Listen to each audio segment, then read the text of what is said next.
अर्जुन्स got talent, भाई यूं ही नहीं कह रहे, आज तो इस पर एसबीएस ओरिजिनल्स की मोहर भी लग जाएगी, यानी कि ठप्पा। बात किसकी हो रही है? अर्जुन बिजलानी की। अब कहने वाले तो ये कहेंगे कि हमें तो कभी इस बात पर शक ही नहीं था।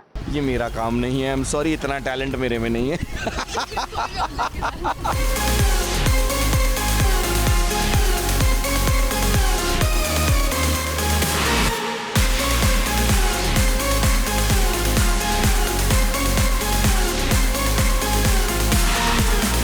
शिल्पा शेट्टी जी की बहन बंजी जंपिंग करेंगी तो हम क्या कहेंगे?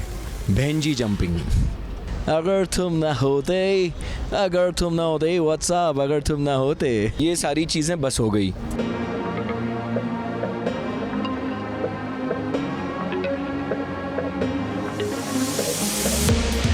हमें और जीने की चाहत ना होती, अगर तुम ना होते, अगर तुम ना होते, व्हाट्सअप, अगर तुम ना होते। जोक, अरे इतने जोक्स होते हैं यार, अभी कौन सा जोक बोलूँ मैं?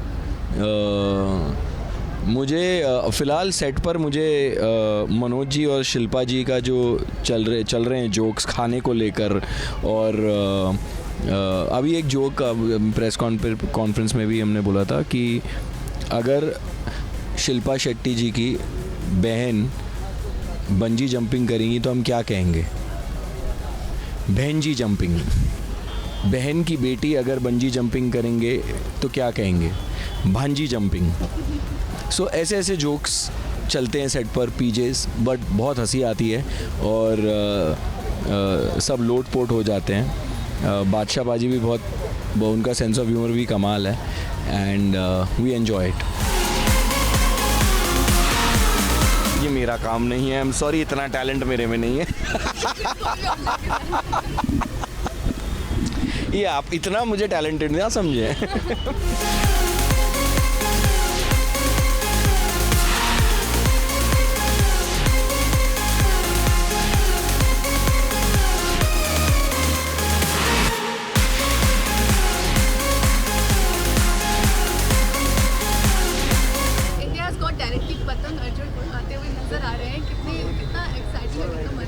I am very very excited for the show because ये इंडिया का सबसे पॉपुलर शो है, इंडियाज़ गॉट टैलेंट, और यहाँ सिर्फ अलग अलग तरीके का हुनर जो है बाहर निकल कर आता है।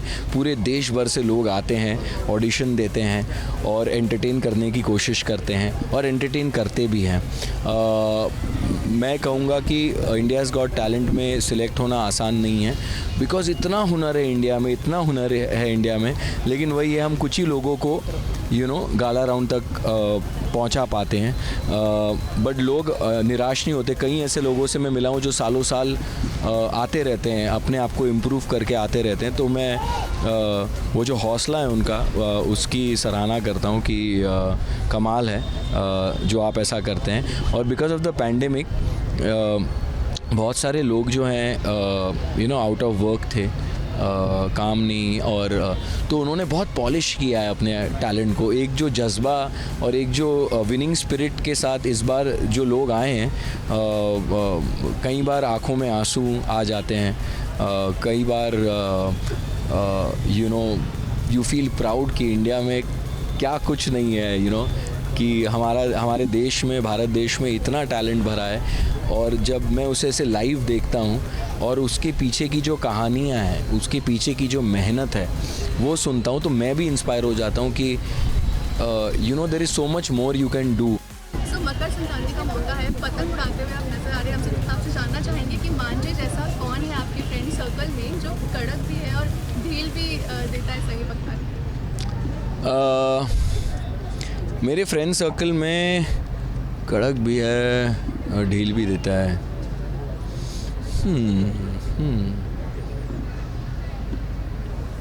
आई थिंक मोनी एक ऐसी है, कड़क भी है और ढील भी देती है। She is a very private person also. तो मुझे हमारी दोस्ती बहुत सालों से है अभी, और सो आई थिंक वो ऐसी एक दोस्त है जो उसमें वो है dual personality. India's got talent के जजेस में से पतंग जैसा कौन है जो हमेशा लहराते रहते हैं? आई थिंक मनोज जी देखो, आप हमेशा ऐसे ऐसे हंसते हुए ऐसे ऐसे करते रहते हैं, तो वो है जो पतंग जैसे लहराते रहते हैं, और उनकी जो ज़ुबान है वो भी लहराती रहती है, और जो शब्द निकलते हैं उनके मुंह से वो हम सबको मतलब हम सब जेलस हैं कि वो आदमी इतने अच्छे से कैसे बोल लेता है, और कहाँ से वो चीज़ें जोड़ कर बोलते हैं. So it's just amazing how he does it. Fan से ये कहना चाहूँगा, देखिए हम क्या मतलब ये शो सालों साल आ ही रहा है और इस साल भी आ रहा है, लेकिन बहुत ही कमाल का टैलेंट लेकर आ रहा है.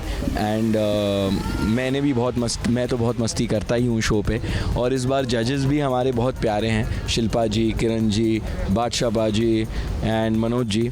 तो मैं चाहता हूँ कि आप आए और एंटरटेन हो, बिकॉज इंडियाज़ गॉट टैलेंट.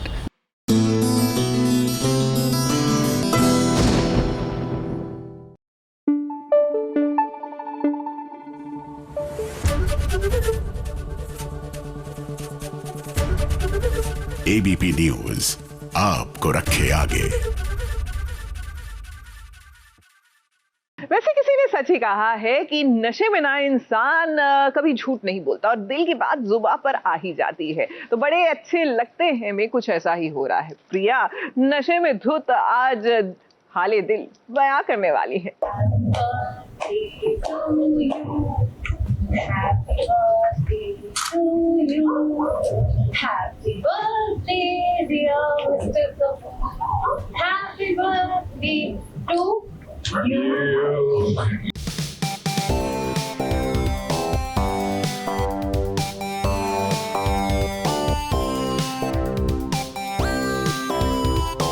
आज आपका बर्थडे है ना, तो आज मैं आपके लिए कुछ भी करूँगी. जो आप चाहेंगे मैं वो करूँगी. हाँ.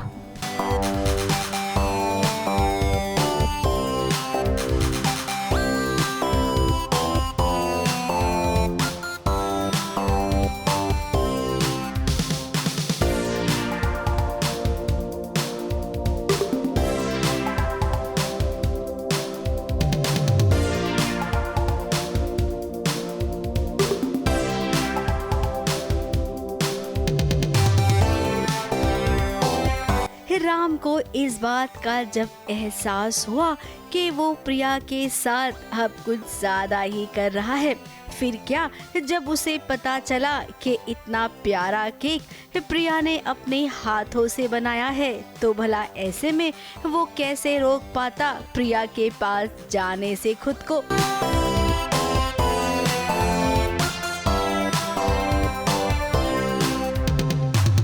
प्रिया होश में नहीं है, लेकिन राम कपूर तो होश में है ना. देखिए आज वो प्रिया के साथ कैसे अपना जन्मदिन मना रहा है. इस पल प्रिया और राम दोनों अकेले हैं. न राम के आसपास वेदिका है और ना ही प्रिया के आसपास नीरज.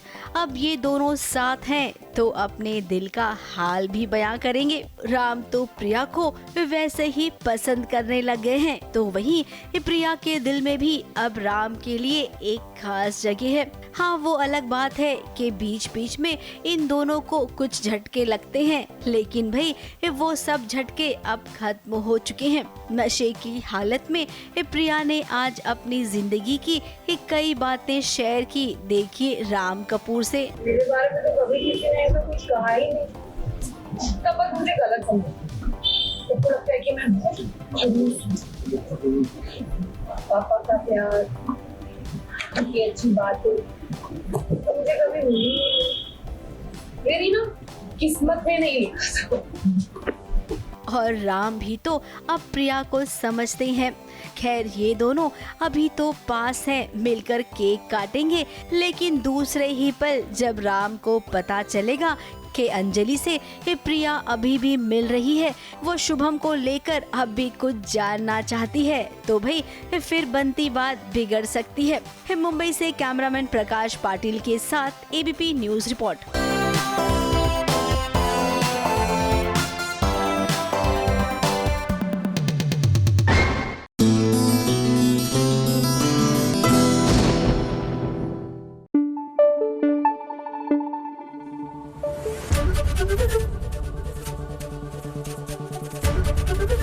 एबीपी न्यूज आपको रखे आगे। देखिए, यूं तो ये जो दहेज की प्रथा है ना, ये प्रथा ही गलत है, ये मानसिकता ही गलत है। और जो दहेज की मांग करे, यकीन मानिए ऐसे लोगों को धुतकारना चाहिए, उनसे दूर रहना चाहिए। लेकिन जब किसी गलत वजह से कोई फंस जाता है ना, तो बुरा तो लगता ही है। इस मोड़ पर आते ही में कुछ ऐसा ही हो रहा है। संजय और परागी की शादी हो रही है और संजय की मां पर लग गया है इल्जाम दहेज मांगने का। प्रॉब्लम बस इतनी है कि ये संजय की बुआ का खेल है।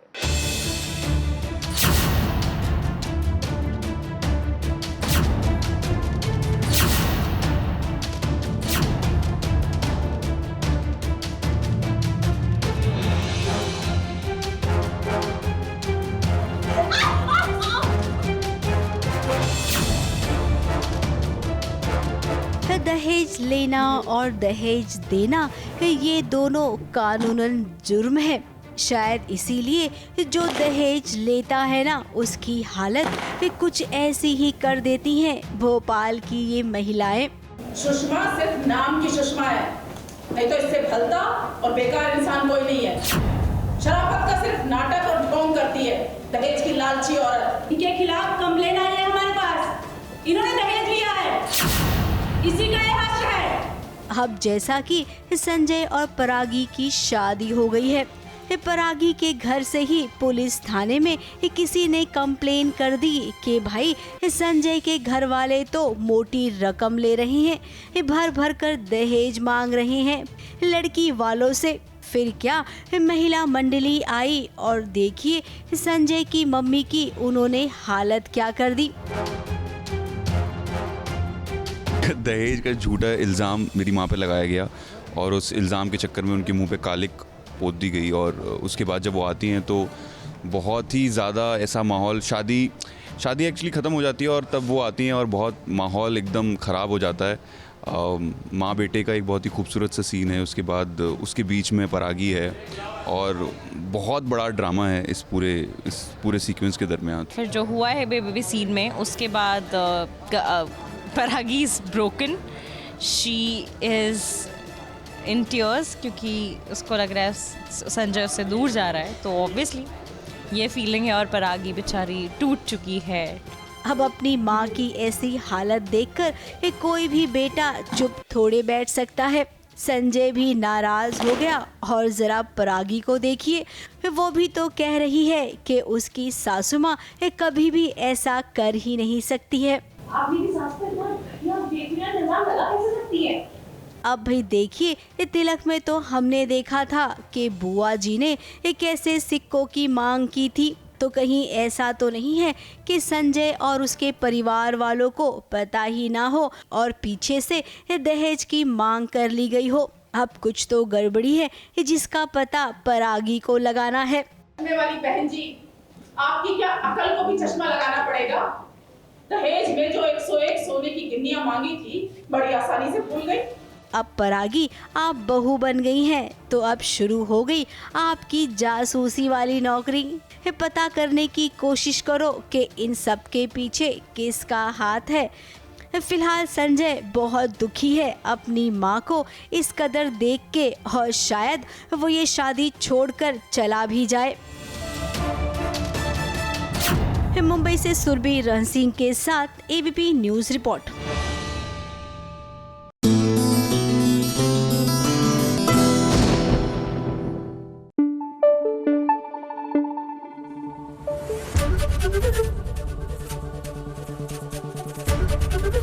एबीपी न्यूज आपको रखे आगे।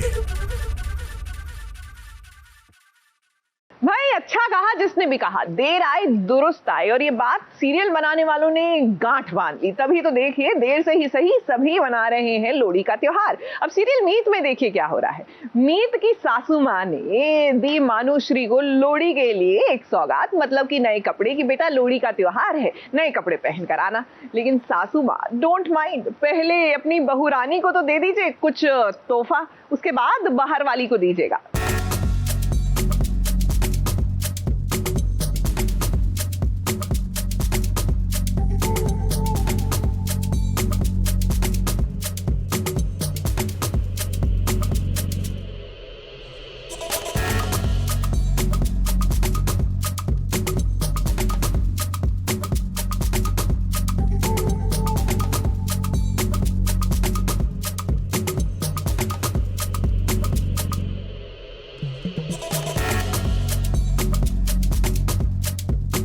मीत को तो इस बात का अंदाजा भी नहीं है कि उसकी अपनी बहन मानुषी के मन में न जाने क्या क्या चल रहा है।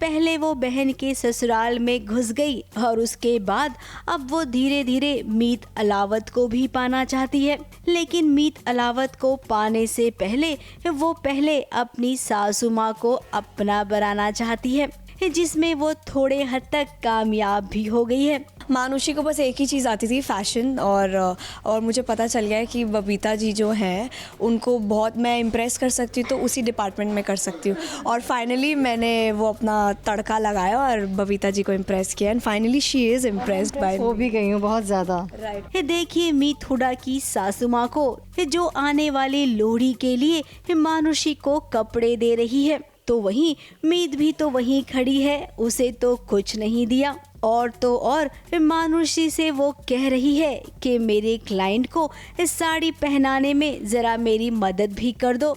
यानी कि अब ये सासू माँ तो लट्टू हो रही है और मानुषी की एक के बाद एक चालें कामयाब भी हो रही है। अगर ये दोनों सास बहू होती परफेक्ट होती हैं, दोनों एक दूसरे के लिए सही हैं, मैं बता रही हूँ सही है। मैं अपने ससुर की बहू सही हूँ और ये अपनी सास की बहू। तो इन्होंने खुशी से मुझे ड्रेस दे दिया है लोहड़ी के लिए। वो देखने के बाद तो मैं बहुत ज़्यादा खुश हो जाती हूँ और मुझे पता चल गया कि बबीता जी तो मेरी मुट्ठी में आ चुकी है। अब बाकी देखते हैं अब हम और क्या चालें चलते हैं। बेचारी मीत हुडा न जाने कब अपने बहन की चाल को समझेगी। फिलहाल एक बात अच्छी है कि मीत अलावत अपनी पत्नी मीत हुडा से ही प्यार करता है और लोहड़ी पर वो मीत हुडा के साथ ही फेरे भी लेगा।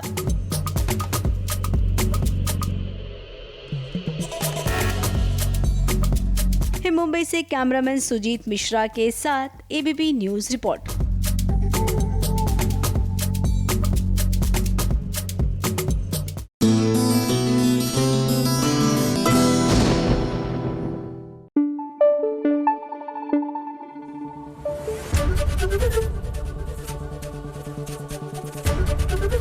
एबीपी न्यूज आपको रखे आगे। हो जाइए तैयार अनपॉज करने के लिए। क्या भाई ये वेब सीरीज जो जल्द ही नजर आएगी Amazon प्राइम पर। तो चलिए आज अनपॉज्ड की कास्ट से करते हैं मुलाकात, और क्योंकि ठंड का मौसम है तो ऐसे में गोंद के लड्डू की बात क्यों उठी, चलिए जान लेते हैं। क्या है ये गोंद के लड्डू? जी स्वादिष्ट है बहुत। जी आपने बनाया ये? हाँ वो तो आपको देखना पड़ेगा, आपने ट्रेलर तो देखा होगा। और हाँ थोड़ा सा उसमें है थोड़ा सा ऐसा। जी ये क्या है, मतलब अनपॉज जो है उसमें ये एक छोटी सी कहानी है, कितने एपिसोड की होगी, कुछ जानकारी देंगे इसके बारे में? हाँ ये अनपॉज करके जो सीरीज है ये इनका सेकंड सीजन चल रहा है अभी Amazon का। अनपॉज 1 हो गया, अभी अनपॉज 2 नया सफर। और इसमें जैसे कि आपने अगर देखा होगा अनपॉज 1 में जो कहानियां थी वो लॉकडाउन के अंदर जो हुई हैं, लोगों के क्या हाल होते थे, लोगों की क्या उनकी स्थिति कैसे थी, उसके बारे में था। अब नया सफर जो है that is more about hope, क्योंकि एक ऐसा दौर भी आया कि लॉकडाउन खत्म हो गया और फिर अभी भी थर्ड वेव अभी शुरू हुए हैं, लेकिन it's not as hopefully it's not going to be as bad as the second wave, you know, जब लॉकडाउन हुआ था। Hopefully there will be no lockdown. तो आई थिंक अनपॉज नया सफर इज अबाउट होप। और उनमें से हमारी एक छोटी सी कहानी है गोंद के लड्डू, जो एक आई थिंक शिखा आपको ज्यादा अच्छे से बताएगी, क्योंकि उन्होंने लिखी भी है कहानी और उन्होंने डायरेक्ट की है। जी अगर शिखा जुड़ गई हमारे साथ तो मैं उनसे भी पूछना चाहूंगा कि शिखा जी क्या कहना चाहती है इस कहानी के जरिए आप, मतलब क्या विचार प्रस्तुत होंगे, लोगों को क्या जानकारी मिलेगी और क्या सीखने मिलेगा? गोंद के लड्डू बहुत ही एक सिंपल सरल स्टोरी है, जो मुझे लगता है कि हम लोग सबके साथ रिलेट कर पाएंगे, सब लोग इसके साथ रिलेट कर पाएंगे, क्योंकि इसमें किरदार भी ऐसे हैं और सिचुएशन। ओह सॉरी, जी sorry, can you hear me now? जी अब आ रही है आपकी आवाज। ओके, आई एम सेइंग कि ये ऐसी स्टोरी है जो बहुत रिलेटेबल है, क्योंकि ये हमारी आज की रियलिटी से बहुत जुड़ी है, and it is also emotional because इसमें एक ह्यूमन कनेक्शंस की मैं बात कर रही हूँ। यू नो, एक ओल्डर लेडी जो एक मदर हैं जो अकेली रहती हैं अपनी बेटी से बहुत दूर एक स्मॉल टाउन ऑफ इंडिया में, एंड शहर में रहते हुए एक डिलीवरी एजेंट और उनकी वाइफ हैं, डिलीवरी एजेंट जो एक कुरियर कंपनी के लिए काम करते हैं। और इस स्टोरी में कुछ एक अनफॉर्चुनेट इवेंट हो जाता है which is in middle of this pandemic reality, and and में एक अनएक्सपेक्टेड ट्विस्ट भी आता है। सो गोंद के लड्डू में एक वार्मथ है, एक रिलेशनशिप, एक माँ का प्यार है, and it also has sweet surprise, what I would say. लेकिन मुझे कहीं ना कहीं इस शो का जो नाम है उसने बहुत अट्रैक्ट किया कि गोंद के लड्डू। वैसे बहुत लोग जानते हैं अभी ठंड का मौसम है, बहुत लोग खाते भी होंगे, और तो इसका नाम गोंद के लड्डू रखने के पीछे की वजह क्या है? एक्चुअली द स्टोरी ये एकदम स्टोरी से जुड़ा हुआ है गोंद के लड्डू, क्योंकि कहानी में जो मदर हैं वो अपनी बेटी को गोंद के लड्डू भेजना चाहती हैं। जैसे आपने कहा कि सर्दी में लोग खाते हैं, अक्सर माएँ अपनी बेटी को उसकी फर्स्ट डिलीवरी या कभी भी डिलीवरी होती है तो भी खिलाती हैं, बिकॉज इसकी एक मेडिसिनल प्रॉपर्टीज और स्ट्रेंथ के लिए भी दिया जाता है। तो क्योंकि ये एक, जैसे मैंने बोला कि एक मेटाफर बन रहा है ये स्टोरी में, लाइक लिटरली भी माँ अपनी बेटी को चाहती है ये लड्डूस पहुंचाना, और फिर ये लड्डू से एक से दूसरी कहानी जुड़ जाती है, एंड लाइक आई सेड उसके साथ कुछ अनएक्सपेक्टेड ट्विस्ट आता है स्टोरी में। So I think it was a very obvious thing for me to title the film Gond ke Laddu. जी, अब नीना जी से सवाल है। नीना जी, जैसे कि आपने शुरुआत में कहा कि गोंद के लड्डू बड़े स्वादिष्ट हैं, तो जी आपने कितनी बार खाए हैं और कितने खाए गोंद के लड्डू? हर साल खाती है कि नहीं खाती ठंड के मौसम में? मैं तो बहुत खाती हूँ, लेकिन अभी इसमें तो मैंने बनाए हैं, मुझसे बनवाए गए in the show, in the film, और तब तो नहीं खा पाई क्योंकि मैं काम कर रही थी, तो लेकिन मुझे बहुत पसंद है और मैं बना नहीं सकती आम जिंदगी में। ट्राई किया है 1-2 बार, लेकिन उतने अच्छे नहीं बनते जितने कि मेरी मम्मी के बनते थे। अच्छा, तो आपने जो बनाई थी वो रेसिपी कौन सी थी, और जो आपकी मम्मी बनाती है वो रेसिपी कौन सी है? तो आप कौन सी रेसिपी बताना चाहेंगे, जो आपने बनाए हो या कोई और? नहीं, क्या रेसिपी क्या थी उसकी? ये रेसिपी कुकबुक में तो अभी तो गोंद के लड्डू की बात हो रही है, फिल्म की बात हो रही है। तो मैं एक्ट्रेस हूँ, मैं आभास निर्माण करती हूँ कि मैं बना रही हूँ, मैं खुद नहीं बनाती। You're not supposed to say this. No, because he's asking me for a recipe which I won't know. जी, तो शिखा जी आपने कभी बनाए गोंद के लड्डू? बिल्कुल नहीं। आई थिंक ये गोंद के लड्डू बनाना बहुत ही कॉम्प्लेक्स प्रोसेस है, एंड बहुत कॉम्प्लेक्स। बाकी लड्डू शायद फिर भी इजी होते हैं बनाने, but I think this particular मिठाई बहुत स्पेशलाइज्ड है ये, इसलिए जगह जगह के, like if you want to order, आप भी एक पर्टिकुलर शॉप पे जाएंगे लेने, या कोई घर में होगा जो बनाता है, उनके हाथ का एक स्पेशल टेस्ट रहेगा, you know, it's something which is special. So I haven't mastered it yet, I have only mastered my film. जी, नीना जी ये बताइए कि नाम से तो बहुत सारी महिलाएं जुड़ जाएंगी इस शो के साथ, इस फिल्म के साथ, लेकिन लोगों को देखने के लिए और क्या बहाने होने चाहिए, मतलब आपके हिसाब से और क्या बहाना है कि लोग इसको देखें और क्यों देखें? हाँ, नहीं, इसकी स्टोरी जो है वो बहुत ही रियलिस्टिक है, स्लाइस ऑफ लाइफ स्टोरी है, और हर कोई इसके साथ रिलेट कर सकता है, और ये आज के दौर की कहानी है। ऐसा नहीं कि कोई पिछले जब मास्क नहीं थे और पैंडेमिक, ये पैंडेमिक में चली कहानी है, और इसलिए इसकी अहमियत है, क्योंकि पैंडेमिक में ऐसा होता है कि अगर बेटी को एक माँ गोंद के लड्डू खिलाना चाहती है, गोंद के लड्डू जैसी चीज, बिकॉज यू नो उनकी अहमियत अलग है, तो वो खुद जाके नहीं दे सकती, वो जरिया बनाना उनको पड़ता है, क्योंकि लॉकडाउन का वक्त है, पैंडेमिक है, तो क्या करती है वो, टेक्नोलॉजी कैसे टेक्नोलॉजी का इस्तेमाल करती है या नहीं करती है। इसमें और भी जो मेरा किरदार है उसके साथ एक डिलीवरी बॉय और उसकी बीवी का भी है, उनकी भी एक कहानी, तो 2 कहानियां एक साथ चल रही है। एक है सुशीला जी जो लड्डू भेजना चाहती है अपने बेटी के यहाँ, और एक है डिलीवरी बॉय और उसकी बीवी और उनके जो प्रॉब्लम्स हैं, और ये दोनों कैसे जुड़ जाते हैं, ये हमारी कहानी है। तो देखिए, मुझे लग रहा है कि आपको भी इंटरेस्ट आ गया, तो लोगों को क्यों नहीं आएगा। जी बिल्कुल। और मुझे मेरे मन में सवाल तो ये भी आया है कि आपने बनाया डिलीवरी बॉय, वो लेकर गए, लेकिन क्या आपकी बेटी तक वो लड्डू पहुंचे कि नहीं पहुंचे? हाँ, वो उसके लिए तो फिल्म देखनी पड़ेगी। क्योंकि कहीं ना कहीं आपकी बेटी का एक डायलॉग है कि माँ, हर माँ की रेसिपी एक अलग होती है, तो फिर से बात रेसिपी पर ही आ जाती है। लेकिन आपको क्या लगता है कि हर जगह ये गोंद के लड्डू बनते हैं और मराठी में उसको शायद कुछ और नाम से बोलते हैं, डिंका से लाडू, डिंका से लाडू, डिंका से लाडू बोलते हैं, राइट, है ना? तो हर प्रांत की रेसिपी अलग अलग होती है। आपने कभी कोई अलग अलग प्रांत के लड्डू खाए हैं या फिर सिर्फ महाराष्ट्र स्टाइल? ऐसा नहीं है, ज्यादा करके महाराष्ट्र से ही खाए हैं, लेकिन मुझे लगता है कि रेसिपी में फर्क इधर उधर थोड़ा सा हो सकता है।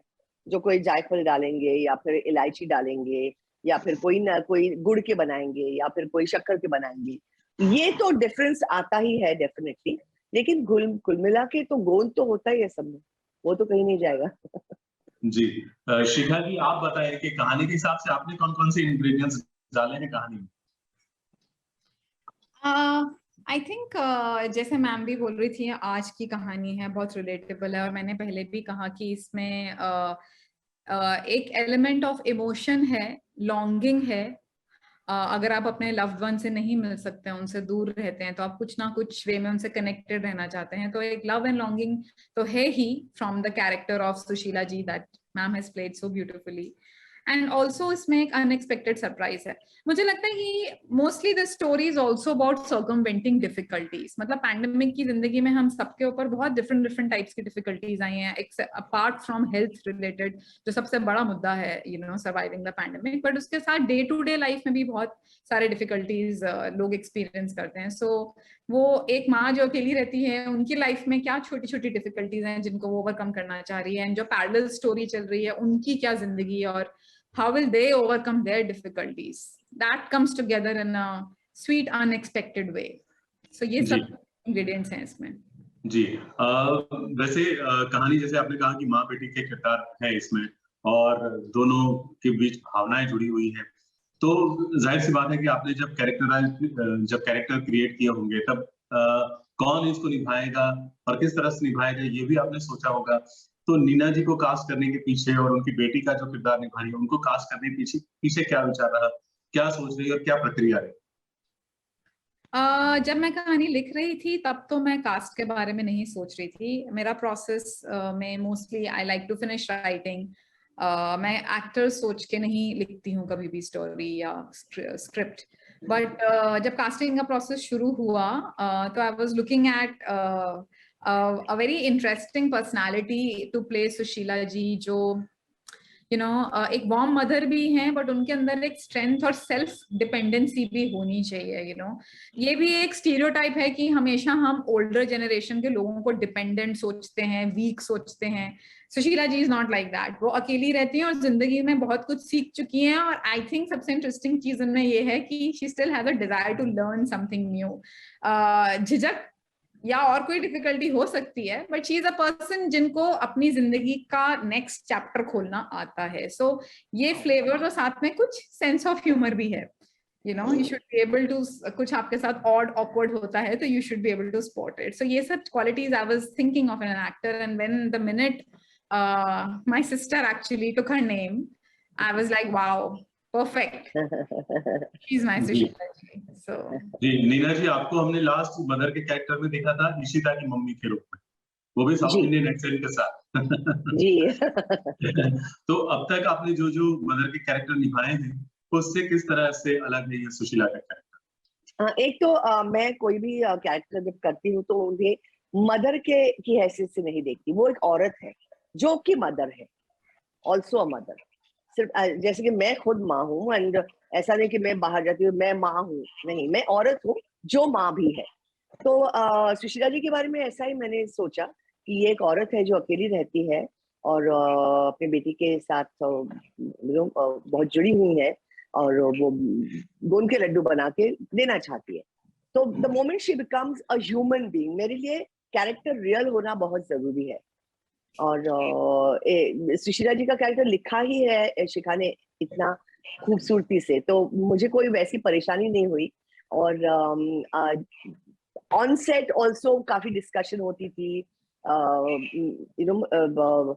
मैं कुछ सुझाव देती थी, वो सुझाव देती थी, कर करके वो कैरेक्टर एकदम रियल बन गया।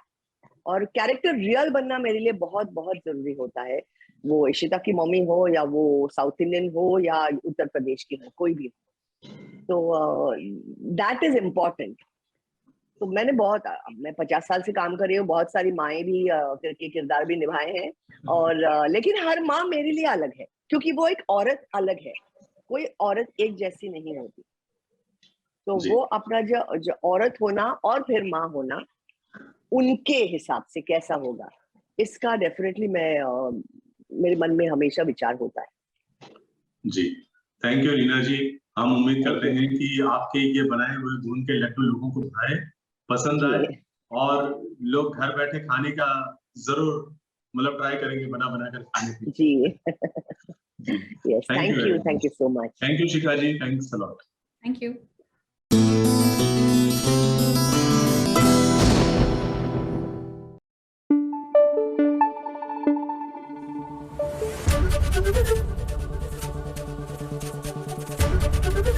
एबीपी न्यूज आपको रखे आगे।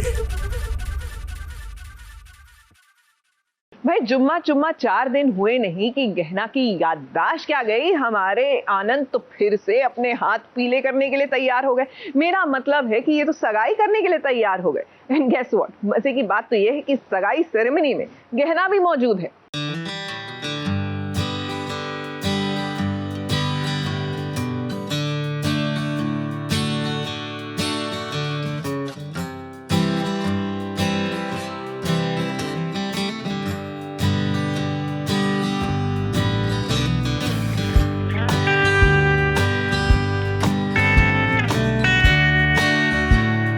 अभी गहना को अपना ससुराल छोड़े गिनती से 4 दिन भी नहीं हुए कि देखिए घर वाले कैसे आनंद की दूसरी शादी की तैयारी कर रही हैं। अब ऐसा क्यों कर रही हैं? दरअसल कनक भाभी है ना, जो चाहती है कि झटपट से आनंद की दूसरी शादी हो जाए, जिसके लिए लड़की भी मिल गई है। और देखिए आज सगाई हो रही है आनंद की। गहना तुम्हें पहचानती नहीं है, गहना मूव ऑन कर गई है, गहना हेल्थ केयर में है, क्या फ्यूचर है कुछ नहीं पता, तो तुम लाइफ में आगे बढ़ो क्योंकि तुम बहुत परेशान लग रहे हो, इसलिए जो है वो यहाँ फोर्स करके ले आए एंगेजमेंट करने के लिए। इस सगाई में एक गहना उर्फ काजल भी पहुँची है, लेकिन जैसा कि पार्टी की थीम है मास पार्टी, फिर क्या सबने अपने चेहरे पर मास्क पहन रखा है।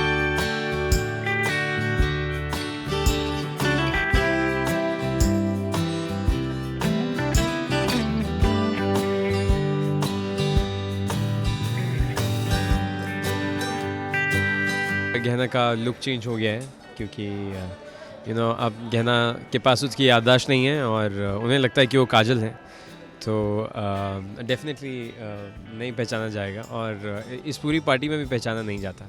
इस सगाई तो है आनंद की, लेकिन उसका दिल अब भी इस सगाई के लिए नहीं मान रहा है।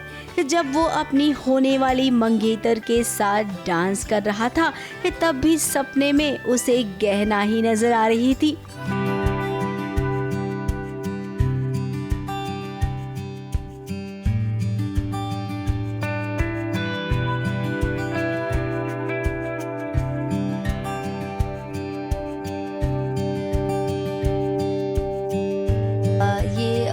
उनकी होने वाली वाइफ मतलब उनके फियांसे के साथ वो स्टेज पे डांस कर रहे हैं और उन्हें डांस करते करते वो मुझे इमेजिन करते हैं कि वो गहना के साथ, क्योंकि वो दिल से तो उस लड़की के साथ डांस नहीं करना चाहते हैं, पर बिकॉज ऑफ फैमिली और सबके लिए वो हाँ करते हैं। और उधर गहना है जो अनंत को गलत समझ रही है, उसे क्या पता कि ये अनंत उसी का पति है। तो मुझे बहुत अनकंफर्टेबल लगता है कि ये तो कुछ दिन पहले मुझे छेड़ रहे थे रास्ते पे और अब इन्हीं की शादी और मेरी वजह से उस लड़की ने हाँ कर दिया है। खैर अभय की चाल तो फिलहाल कामयाब होती नजर आ रही है। गहना जो कि अपने परिवार वालों को और अनंत को भूल चुकी है, तो अब धीरे धीरे जब बार बार अनंत से वो मिलेगी, अपने घर वालों से टकराएगी, तब क्या उसे याद आ जाएगा कि ये तो उसका अपना परिवार है। अब ऐसा होगा, लेकिन क्या है ना, अनंत के शादी वाले दिन, ताकि इसी बहाने एक शादी और देखने मिल जाए।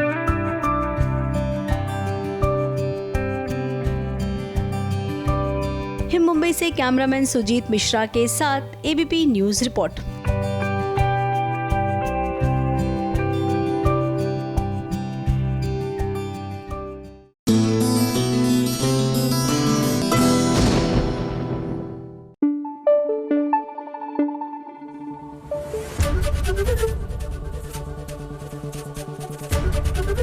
एबीपी न्यूज आपको रखे आगे। देखिए, माना कि लोहड़ी का त्योहार जो है वो बीत गया, लेकिन टेलीविजन की दुनिया में त्योहार जब बनाए तब अच्छा है। तो लीजिए, यह चाहते में लोहड़ी का त्योहार मनाया जा रहा है। क्या लगता है, लोहड़ी के बहाने ही सही दिल मिल जाएंगे? दिल तो बाद में मिलेंगे, फिलहाल तो ये दोनों मिल जाए तो अच्छा है।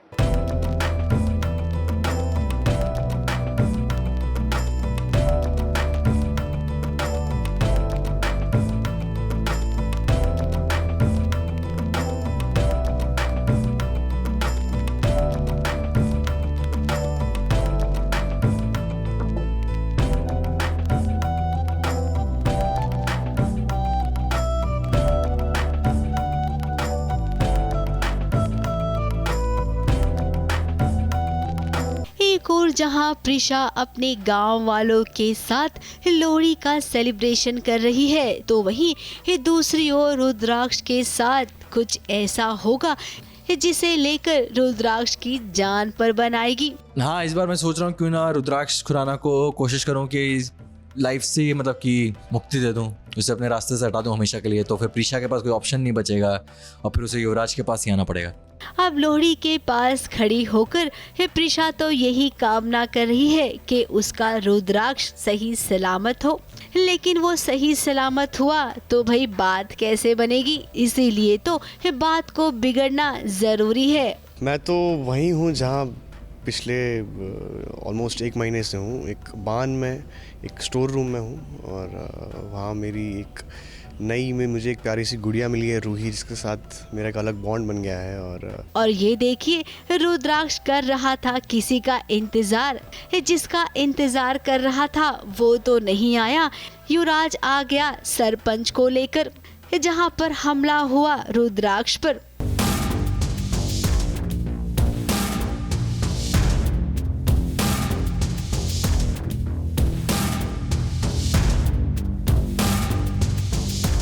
तो वही नन्ही रूही को लगेगा कि कुछ न कुछ गड़बड़ है। फिलहाल इन सब बातों से प्रिशा अनजान है। उसे तो लग रहा है कि रुद्राक्ष यहाँ से चला गया है। वो नहीं जानती है कि कुछ ही पलों में उसका और रुद्राक्ष का आमना सामना होगा।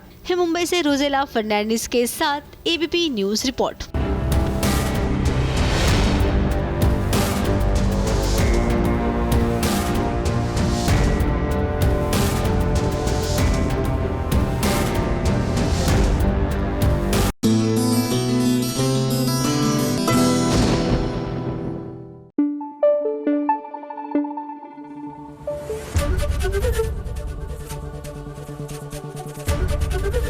एबीपी न्यूज आपको रखे आगे।